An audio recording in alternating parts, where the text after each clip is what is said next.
Bonjour, Ogama Migazu and Nizakas, Makade Bisikats no Deb, Poplar River Nadoji. My English name is Cecil Swainson. I'm the manager of Indigenous Relations for the City of Winnipeg.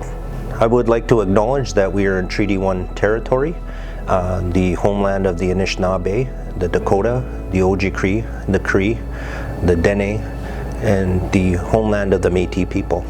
And our water is sourced from Treaty 3, specifically from Shoal Lake 40 First Nation. Treaty 1 was signed on August 3rd, 1871 at Lower Fort Garry, north of Winnipeg, and the signatories to Treaty 1 were Broken Head, Long Plain, Peguis, Roseau River, Sagkeeng, Sandy Bay, and Swan Lake First Nations. Treaty 1 includes the Winnipeg, Portage la Prairie, Selkirk, and Steinbach, and so those are 3 of the 5 largest cities in the province. We have asked Elder Ruth Norton from Sagkeeng First Nation to share with us her thoughts about Treaty 1 and what it means to be a treaty person. There's a lot of stories to how Treaty 1 became Treaty 1. And that was, they wanted the land. And at that time, in 1871, there was already settlers coming in, right? They were the Selkirk settlers, and there was a lot of people coming in from the other side of the planet. And so they wanted land. And so they came upon the treaty, Treaty 1. They all came together, and they knew at that time that they would have to have a goitiwinchayawat nishnabek shkeajanich kipijawok kinayetegampionjiot. They, like the people from the other side, were coming and wanting land. They wanted good land and whatever. And so our chiefs at that time, they knew what was coming, that the Monials wanted land. And I think the biggest part of that was Selkirk. When they took Selkirk, that's my mom is her reserve. My great granny used to talk about that. And they only had two days to vacate the land. So for me, when I see treaties and I read treaties, I know it became big afterwards, when governments start and so on. But during that time, they wanted that land and they took it. And they had to go to another part of Manitoba. But there were things there, and like they had their pipe with them and all their stuff when they were negotiating treaties, right? And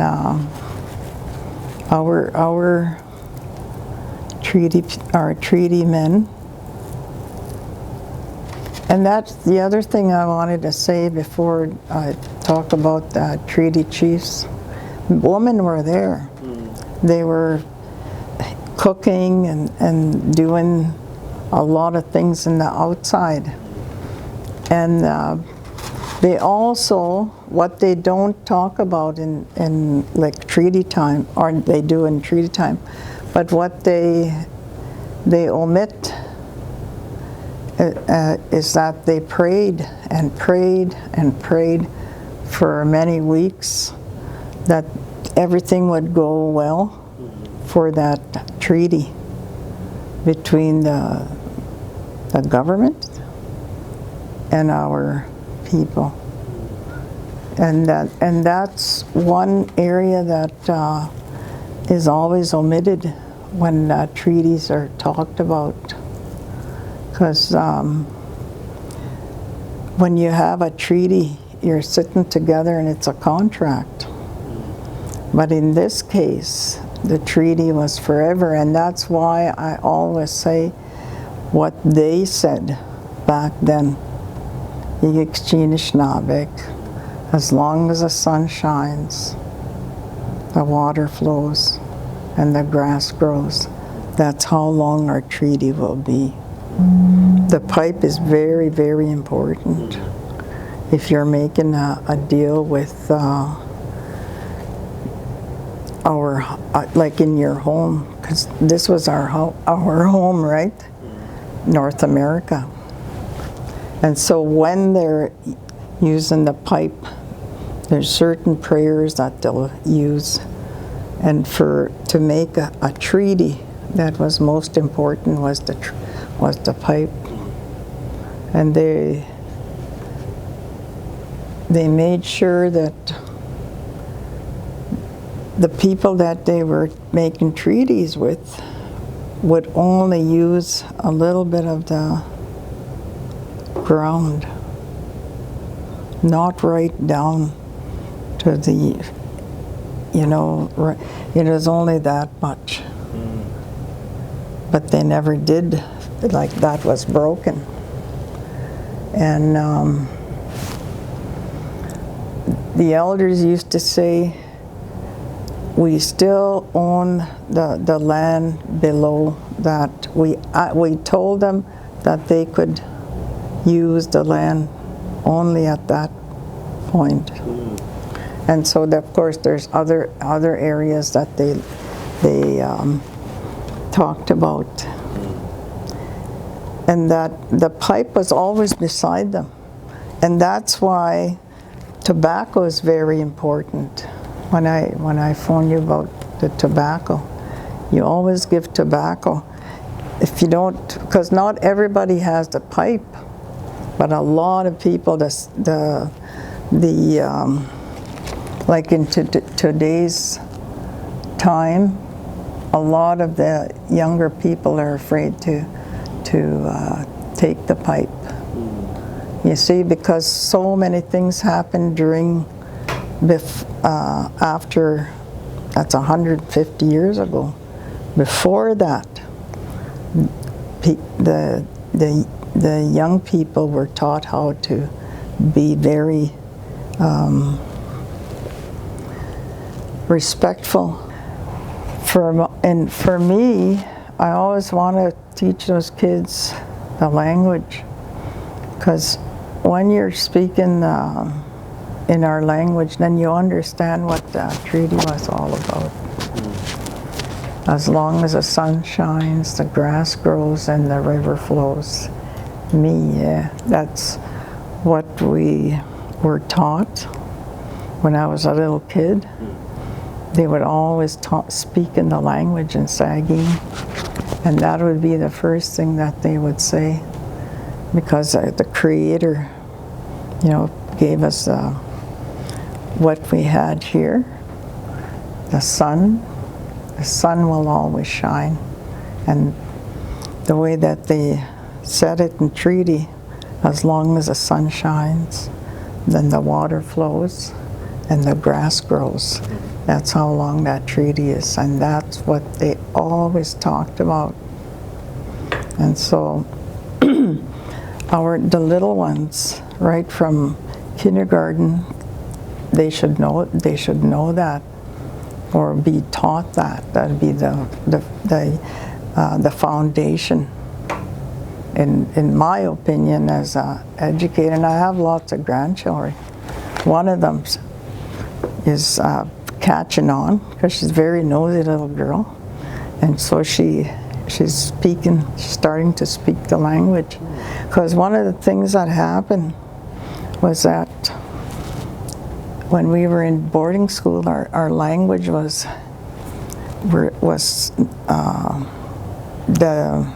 what do they call it? They said it wasn't a language. The nuns, priests, and they would whip us when we would speak our language. So when we came out of school, we were still afraid to speak the language. So And that's why I want to always tell the teachers, teach them. For treaties, there's sad stories and there's good stories for treaties. However, in my little opinion and what I've heard from the elders a long time ago, they somehow, what's the word? They got shafted, is what a lot of people will say. Because the Europeans were coming there to have a treaty, and they didn't even have any land themselves. They were from across the oceans. So what were they negotiating with? They were negotiating with trinkets or whatever it was. Our people had the land. They had been there for thousands of years and so on. So that to me that's the treaty.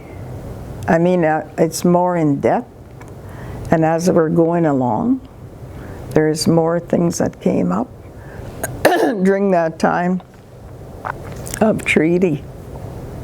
And to me, it's very important for the children to know what that treaty is. And the way that I see it is that they have to know it. They also have to share their knowledge. They also have to respect it. They have to respect their treaty rights. And they have to know it. What is a treaty right? One of the saddest things that I would say when I'm talking about treaty is the health. They had Indian reserves, Indian hospitals, and they also had other areas where people went to. You know, in the treaties it also said health. That was one of the most important things, that they would assist in health. But now today, where's the health? It's hardly anything for them. Like there's no Indian hospitals anymore. The treaty is more than what they're saying. It's life, in my opinion. Tashko, yes, of course, you have reserves, right? We have territories, which is what? How far does our territory go? People know that? It's all over here. It's Treaty 1 territory. But everybody comes here and say, oh, no, that's our territory. But we have a treaty that says this is all our territory. And I remember the old people, old Mrs. Starr, saying that was our area there to meet at that where is that place right over here? The Forks. Me, Magi Jao,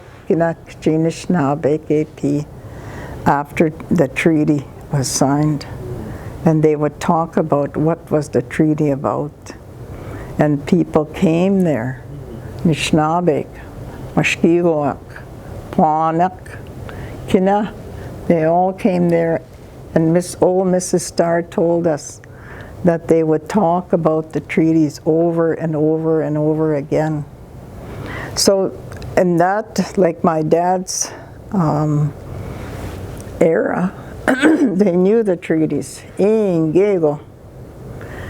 but the ones that went to school, like myself, that was ripped out of your head. You had to relearn it, and people just didn't, the younger people, because of that residential school, when you're trying to tell your little partner about what's the home and what our not so much well, it is the treaty, But our ways, the nuns would come and shut you up.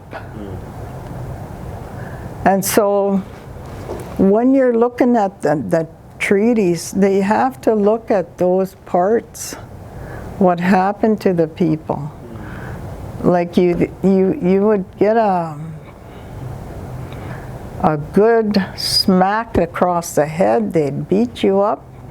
In my mom's day, it was even worse. So I did, when I was a principal, we taped all the elders at that time. So we have tapes of their stories, and they talked about the treaties and so on. They really have to understand, again, those young kids, the young people. It has to be in the schools. They have to learn right from the beginning what the treaty was with the crown. And what is the crown? You know, England, they needed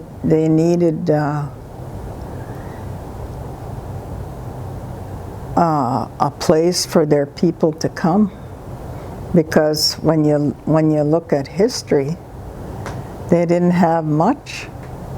They were always looking for land, these English people, you see. And our people were always kind, because that's part of our ways of when you bring up a little child, your children, you teach them to be kind, and you teach them all those ways, the 10 or the 7 strong ways: respect, love, so on. So all that is into the treaty when we talk about Treaty 1.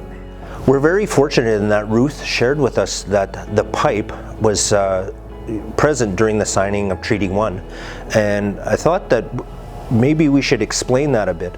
At the time of the signing of the treaties, Canada founded as a Christian state. It was very common, and still to this day, even in court, if you go to court, they swear on the Bible. So in essence, they're asking God to be signatory or bear witness to the proceedings. And that was also true of the Treaty 1 folks who signed treaty. The importance of having the pipe there. The pipe is a sacred vessel in which they communicate with Creator. It helps to direct their prayers. And so what she shared with us is that the Indigenous folks who signed the Treaty 1, they wanted Creator, Gishe Manitoba, to also be witness to these treaties. That's how solemn and how important it was to them.